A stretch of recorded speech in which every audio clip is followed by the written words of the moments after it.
ఆ ₹5 వ్రతకల్పన బుక్ చూస్తే నాకు ఎక్కడ లేని కోపం వస్తది. ఏరా నాకు అర్థం కాదు, ఎన్ని సంవత్సరాల నుంచి నా పూజలు చేస్తున్నారు, ఒక్కడికి నా కథ గుర్తుండదేట్రా యాదవ్ వల్లారా. ఓ నా బుక్ లో చూసిన దాన్నైనా తిన్నంగా చదువుతారా అంటే అది ఉండదు. ఏదో బాగా అటర్ ఫ్లాప్ అయిపోయిన తెలుగు సినిమాకి రివ్యూ చెప్పినట్టు చదువుతారు ఒక్కొక్కడును.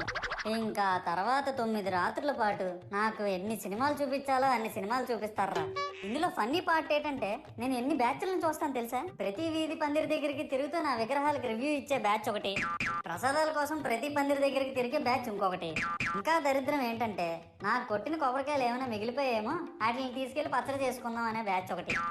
ఇవన్నీ చూస్తూ 9 రాత్రులు గడిపాక సరేలే సాయంత్రం అనిపిస్తారులే అని కాలు మీద కాలు వేసుకొని కూర్చుంటే అప్పుడు మొదలవుతాదిరా నా నిమజ్జనం వ్యాన్ ముందు 90 వేసి నాగిని డాన్స్ చేస్తారు. అంటే నాకు అర్థం కాదు, 9 రోజులు వాళ్ళతో కలిసి ఉన్నానని నన్ను కూడా వాళ్ళ ఫ్రెండ్ లా ట్రీట్ చేస్తారా ఏంటి. అబ్బా అబ్బా అబ్బా అబ్బా, మునిగినంత వరకు మనశ్శాంతి ఉండదురా బాబు.